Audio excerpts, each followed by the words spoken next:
The endless void of space stretched before the Aurora Humanity's 8th Fleet flagship as it patrolled the contested borders of human territory. Captain Arya Voss stood on the bridge, her weathered hands clasped behind her back as she gazed out at the star-scattered darkness. The bridge hummed with quiet efficiency, holographic displays casting blue light across the faces of her crew. Status report. Arya commanded her voice, carrying the authority of someone who had earned respect through countless battles and difficult decisions. All systems nominal captain, reported Lieutenant Commander Talos, the ship's linguistics officer and Arya's most trusted advisor. His tall frame bent over the communications console, fingers dancing across holographic interfaces. Long-range sensors detect no hostile activity. We're maintaining standard patrol formation with the escort vessels.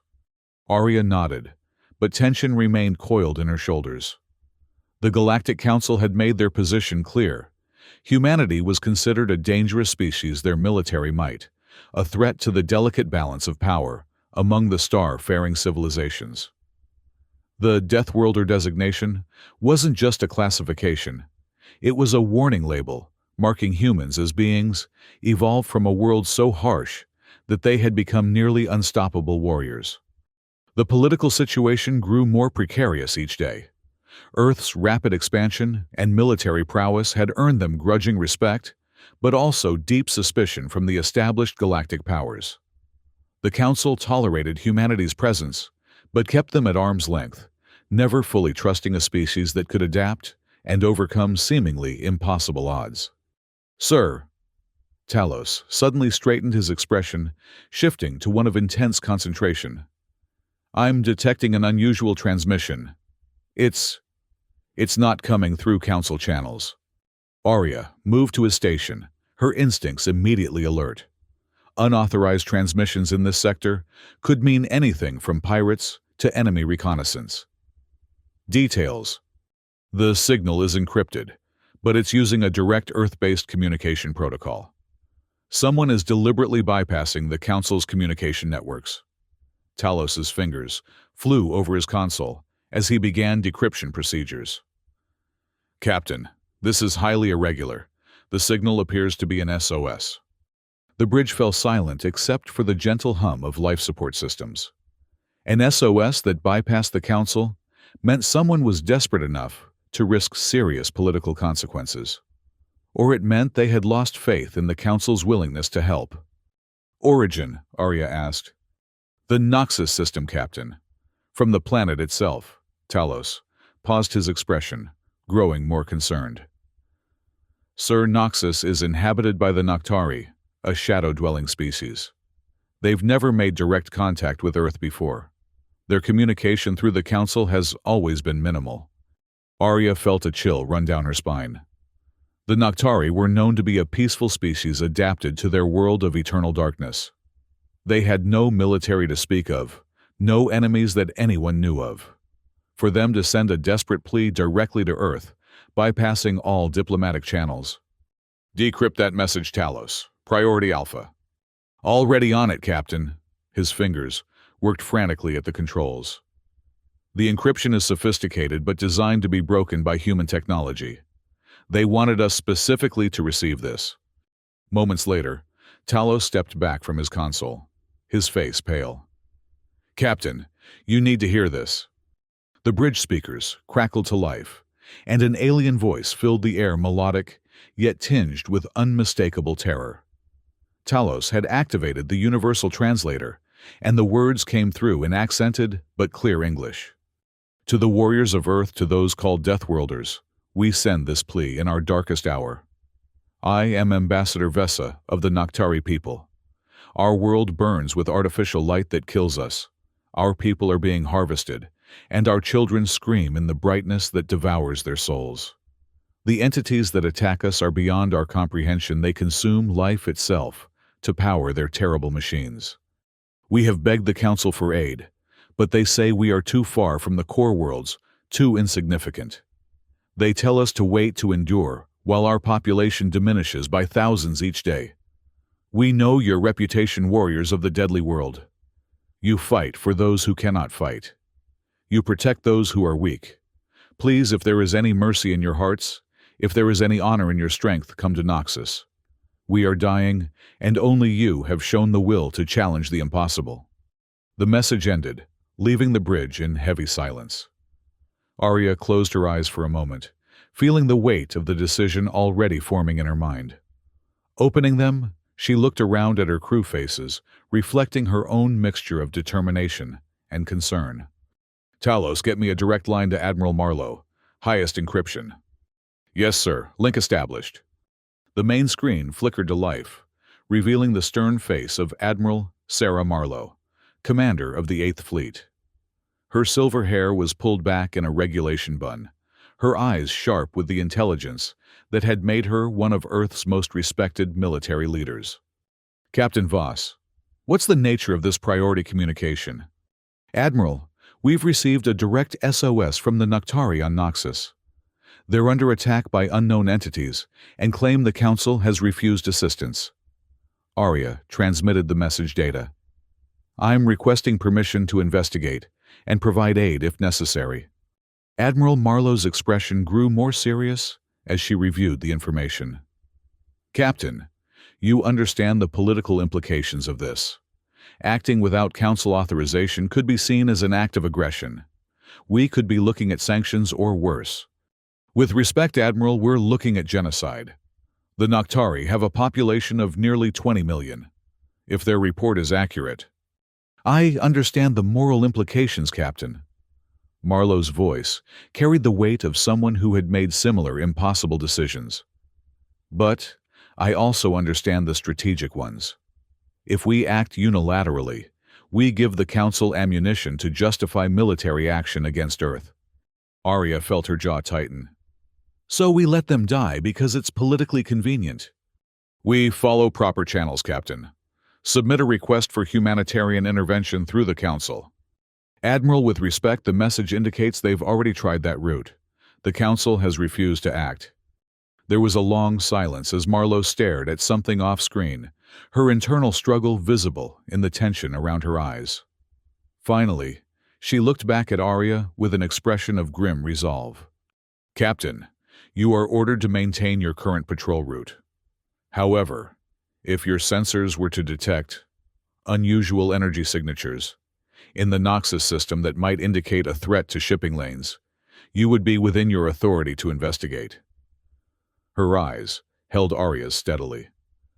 Any such investigation would of course require backup. The Dawn Fleet under Captain Torres happens to be conducting training exercises 2 systems away. Arya felt a surge of gratitude and respect for her commanding officer. Marlowe was giving her exactly what she needed, while maintaining plausible deniability. "Understood, Admiral. Should we detect any such anomalies, we'll investigate immediately." "See that you do, Captain. And Voss, be careful. If this threat is real enough to terrify a species like the Noctari, it's beyond anything we've encountered before." The connection ended, and Arya turned to address her bridge crew.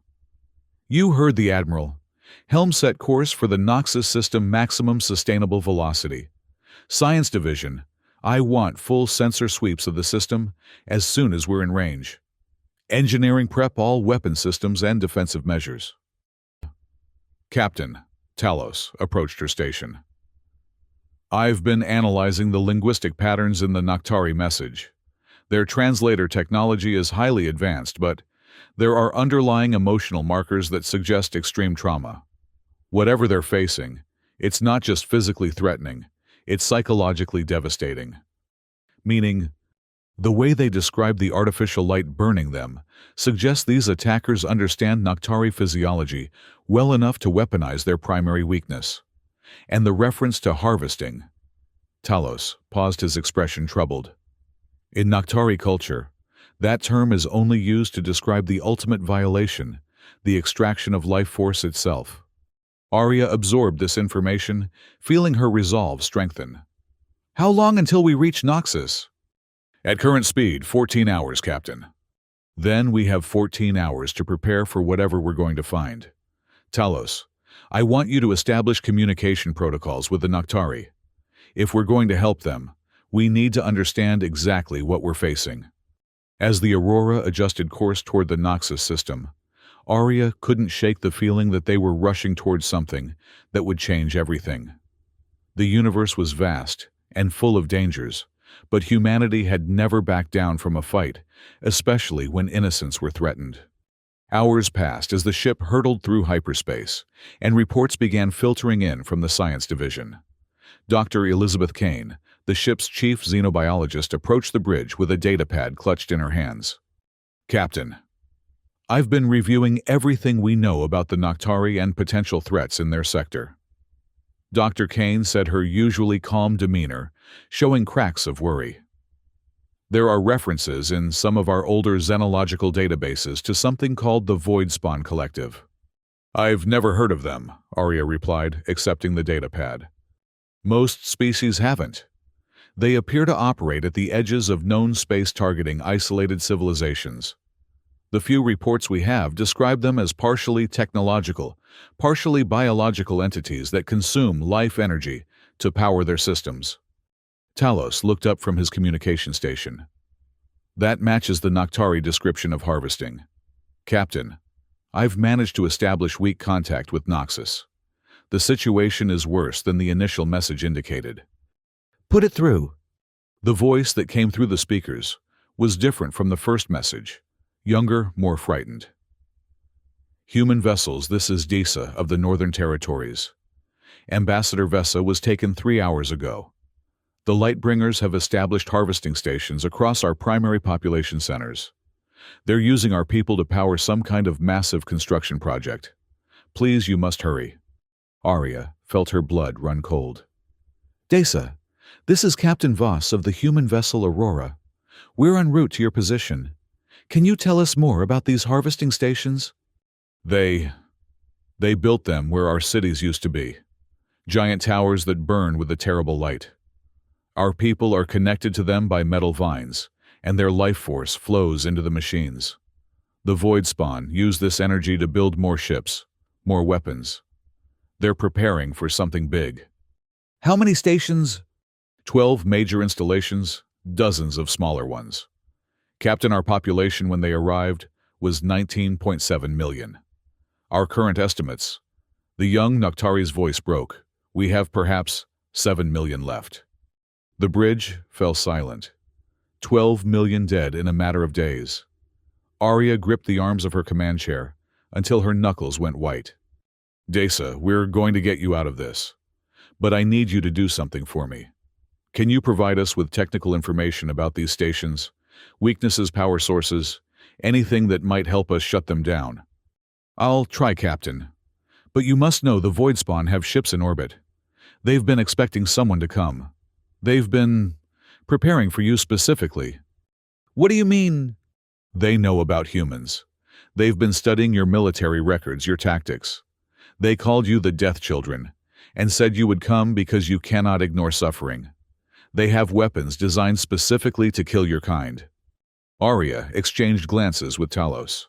The implications were staggering. This wasn't a random attack, it was a trap, and humanity was the intended target.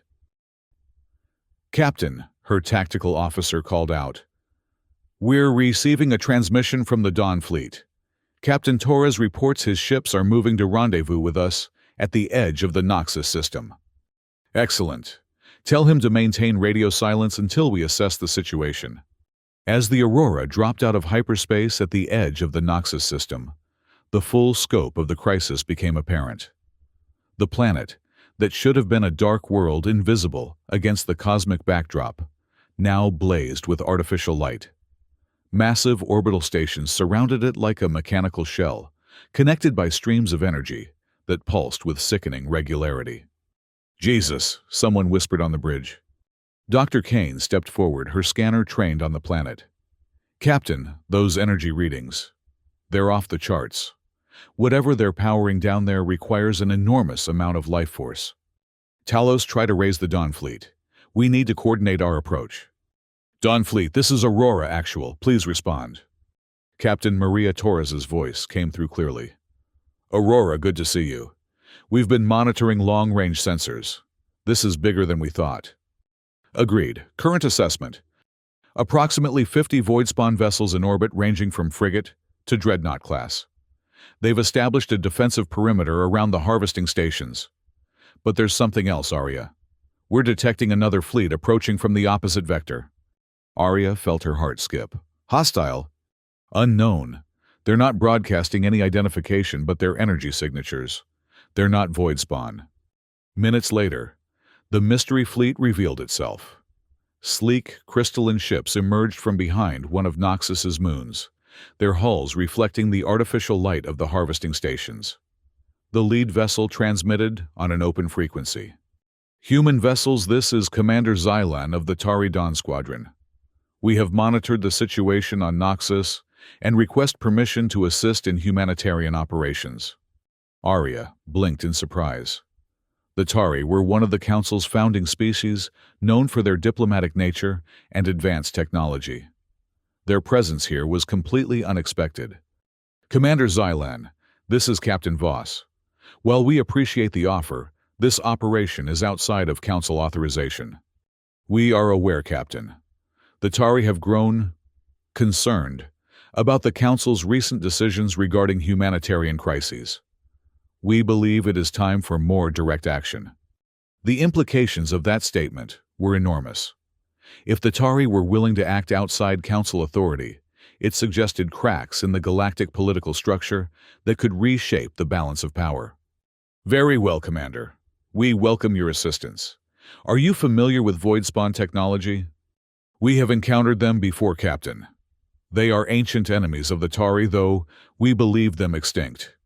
We have weapons specifically designed to disrupt their life-harvesting technology. Things were beginning to look more hopeful, but Arya knew the real challenge lay ahead. Commander Torres, Commander Xylan, let's discuss strategy. We need to coordinate a simultaneous strike on the orbital stations and the surface installations. Over the next several hours, a complex battle plan emerged. The combined human and Tari fleets would engage the void spawn vessels in orbit, while specialized teams would deploy to the planet's surface to disable the harvesting stations. Talos would lead a joint linguistic and technical team to coordinate with surviving Noctari resistance groups. Dr. Kane approached Arya with a breakthrough. Captain, I've been analyzing the energy patterns from the harvesting stations. I believe I can modify our sonic disruptors to interfere with their life extraction process. If we can get close enough to the stations, do it. How long do you need? 6 hours to modify the equipment and train deployment teams. You have 4 hours. We can't afford to wait longer. As preparation proceeded at a frantic pace, Talos managed to establish more detailed contact with Noctari resistance groups. The situation on the surface was even worse than initially reported. The void spawn had not only been harvesting life energy, but had been conducting experiments on Noctari physiology, apparently preparing for encounters with other species. Captain, Talos reported. I've been in contact with a resistance leader named Keth. He reports that the void spawn have been using captured Noctari to test various biological weapons. They appear to be preparing for a campaign against multiple species. Are they talking about invasion? More than that, sir. According to intercepted communications, they're planning what they call the Great Harvesting, a systematic campaign to drain the life force from entire galactic sectors to power some kind of massive project. Arya felt a chill run down her spine. This wasn't just about saving the Noctari anymore. If the intelligence was accurate, they were facing a threat to all galactic civilization. How long before they're ready to launch this campaign? Unknown, but the construction projects they're powering with Noctari life force appear to be nearly complete. We may be looking at days or weeks, not months. The weight of responsibility settled heavily on Arya's shoulders. She had come here to save one species and discovered a threat to all of them. The political implications were staggering, but there was no time for diplomatic niceties. All ships, this is Captain Voss. Final briefing in 1 hour. We go in fast, we go in hard, and we save every Noctari we can while eliminating this threat permanently. The final hour passed with agonizing slowness as last-minute preparations were completed. Weapons were charged, teams were briefed, and communication protocols were established. The combined human-Tari fleet represented the largest unauthorized military operation in recent galactic history. As they approached the Noxus system's inner planets, Arya took one last look at the tactical display. 50 void-spawn vessels, 12 major harvesting stations, and 7 million lives hanging in the balance. The odds were challenging, but humanity had faced worse. All ships initiate attack run. Torres, take your squadron against the orbital stations on the night side. Xylan, I need your ships to engage their capital vessels and keep them off our landing teams. Aurora will provide cover for the surface assault teams. Understood, Aurora. Dawn Fleet moving to attack position. Tari forces acknowledging Captain Voss. We shall ensure the orbital threat is neutralized. The battle began with devastating precision. Human kinetic weapons and Tari energy beams lanced out across space, striking void-spawn vessels before they could fully respond. The enemy had been expecting humanity's arrival, but they hadn't anticipated the Tari alliance or the speed of the coordinated assault. Arya watched from the bridge as the Aurora's assault shuttles launched toward the planet's surface, carrying teams equipped with Dr. Kane's modified sonic disruptors. Talos led the primary ground team, his linguistics expertise crucial for coordinating with Noctari resistance fighters. Captain, enemy vessels are breaking formation, her tactical officer reported. They're concentrating fire on the Aurora. Evasive maneuvers. Return fire with all batteries. The ship shuddered under enemy fire, but Aurora's shields held firm. Around them, the battle raged as human and Tari vessels engaged in deadly dance with the void-spawn fleet. Explosions lit up space like deadly fireworks. On the surface, Talos's voice crackled through the communications array. Aurora, we've reached the primary harvesting station. The modifications are working. The sonic disruptors are disrupting their life extraction process. Noctari prisoners are being freed, but the station's defenses are significant. Understood. How much longer to complete the mission? At least another hour for this station alone, and we have 11 more to go. An hour they might not have. Arya watched as more void-spawn vessels arrived in the system, apparently responding to some kind of distress call. The tactical situation was deteriorating rapidly. Torres Zelan were about to be outnumbered. How are your missions progressing? Aurora, Dawn Fleet here. We've eliminated approximately 60% of the orbital installations, but enemy reinforcements are arriving faster than we can destroy them. Tari forces report similar progress, Captain Voss. However, we are detecting massive energy buildup from the remaining harvesting stations. We believe they are attempting to accelerate their extraction process. Dr. Kane's voice cut through the chatter. Captain, if they're accelerating the harvesting, the remaining Noctari won't survive more than a few hours. We need to disable all stations simultaneously, or they'll just transfer operations to the surviving installations. Arya stared at the tactical display, her mind racing through possibilities. A simultaneous strike on 12 installations spread across an entire planet, while fighting a space battle against overwhelming odds. It should have been impossible. But humanity hadn't reached the stars by accepting the impossible. All teams listen carefully. We're going to do something that's never been attempted before. Talos, can your team link all the sonic disruptors into a network? Theoretically, yes, but the power requirements. Dr. Kane, can we use the Aurora's main reactor to boost the disruptor network? If we drop shields and divert all power, it's incredibly risky, Captain. Torres, I need your ships to form a defensive perimeter around Aurora. We're going to be defenseless for approximately 10 minutes. Understood, Aurora. Dawn Fleet moving to defensive positions. Xylan, can your energy weapons disrupt void-spawn communications long enough to prevent them from coordinating a response? We shall attempt this, Captain Voss. Our weapons are particularly effective against their biotechnological systems. The next few minutes were controlled chaos as the plan was implemented. Aurora's shields dropped as all power was diverted to boost the sonic disruptor network. Around them, human and Tari vessels formed a protective shell, taking massive damage as they absorbed void-spawn fire meant for the flagship. On the planet's surface, Talos coordinated with teams across 12 installation sites as they linked their equipment into an improvised planetary network. Noctari resistance fighters provided covering fire, their knowledge of local terrain proving invaluable. Network established, Talos reported. All disruptors linked and powered. Initiating planetary pulse in 3, 2, 1. The result was spectacular. Across the entire planet, the harvesting stations suddenly went dark as their life extraction systems overloaded and shut down.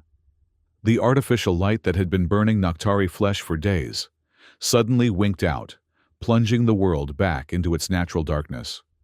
But the victory came at a price.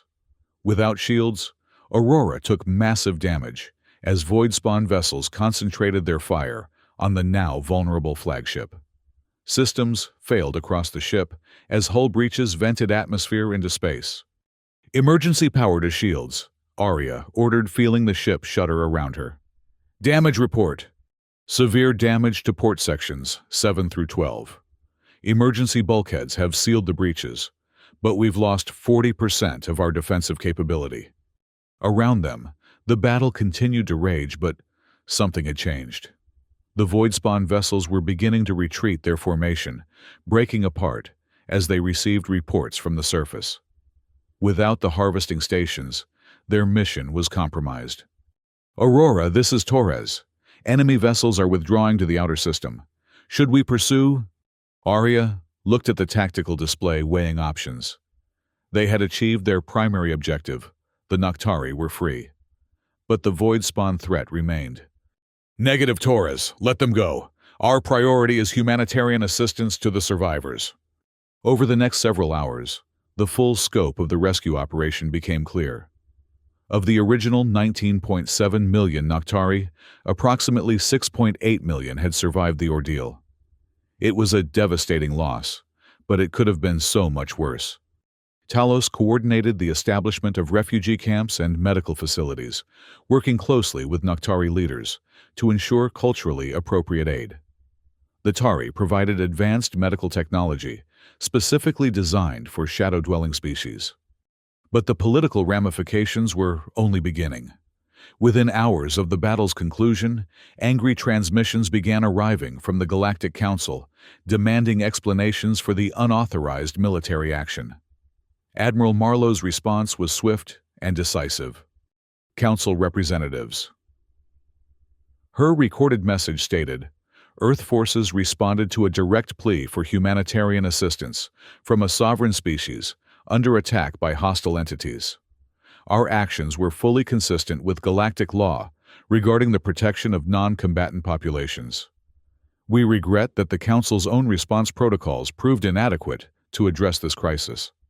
The investigation that followed was contentious and prolonged, but public opinion across the galaxy began to shift.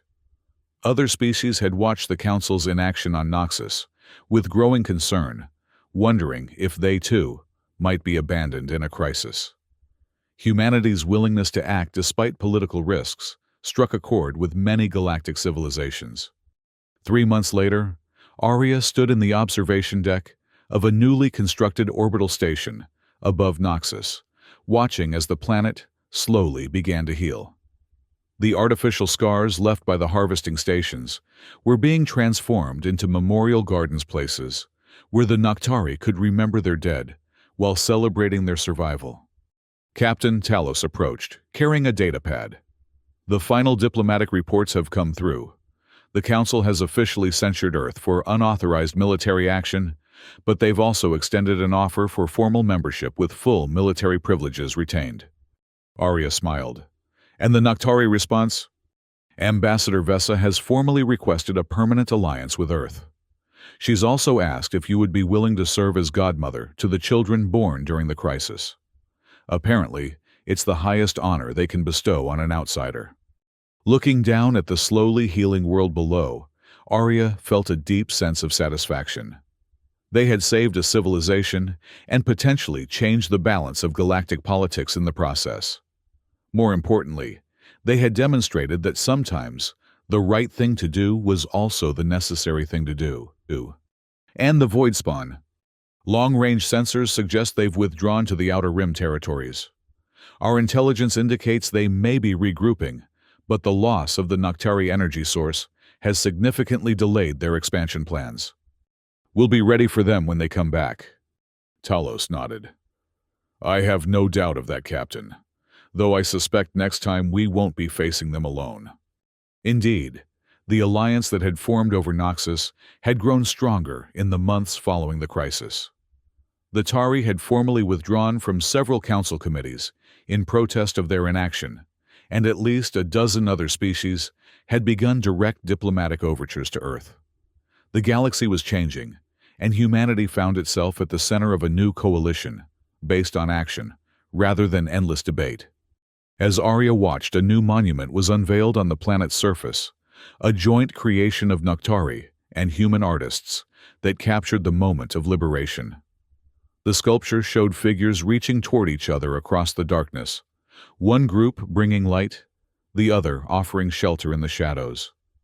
It was a perfect representation of what they had built together, a partnership based on complementary strengths and mutual respect. The dedication ceremony was attended by representatives from dozens of species, many of whom had never before acknowledged humanity as anything more than dangerous newcomers. Now, they looked to Earth not just for military might, but for the moral leadership that had been so clearly lacking in the established galactic order. Ambassador Vessa's speech during the ceremony was translated and broadcast across the galaxy. Today, we honor not just those who died, but those who chose to live for others. The humans came to us not because they had to, but because they could not do otherwise. This is the strength that builds civilizations, not the power to destroy, but the will to protect. From the darkness of our greatest trial has come the light of new hope, and we shall never forget those who brought it to us. Standing in the observation deck, Arya reflected on the journey that had brought them here. A simple distress call had led to the largest unauthorized military operation in galactic history, the formation of new alliances, and the emergence of humanity as a major political force in galactic affairs. But perhaps most importantly, it had proven something that many species had doubted, that power and compassion were not mutually exclusive. Humanity's reputation as Deathworlders would remain, but it would be tempered by their reputation as protectors of the innocent and defenders of the weak. The universe was vast and dangerous, filled with threats like the void spawn that sought to consume and destroy. But it was also filled with species willing to stand together against such threats, united, not by fear, but by shared values and mutual support. As the ceremony concluded and the various delegations began to depart, Arya received a message from Earth Command. The content was brief but significant. Captain Voss, please report to Earth for reassignment to the newly formed Galactic Defense Initiative. Congratulations on your promotion to Admiral. Looking out at the stars, Admiral Arya Voss smiled. The future was uncertain, but for the first time in galactic history, it felt full of possibility. The alliance forged in the darkness above Noxus would face many challenges in the years to come, but they would face them together. And when the next distress call came, as it inevitably would, they would be ready to answer it, not as individual species protecting their own interests, but as a united force dedicated to protecting all life in the galaxy. The Noctari had called for help, and humanity had answered. In doing so, they had not just saved one species, but had potentially saved them all. It was a legacy that would endure long after the last star burned out, a testament to the power of compassion in the face of seemingly impossible odds. In the end, that was what it meant to be human, in a galaxy full of wonders and terrors, to stand ready to help those who could not help themselves, regardless of the cost or the consequences. It was a burden and a privilege that humanity would carry proudly into whatever challenges the future might bring.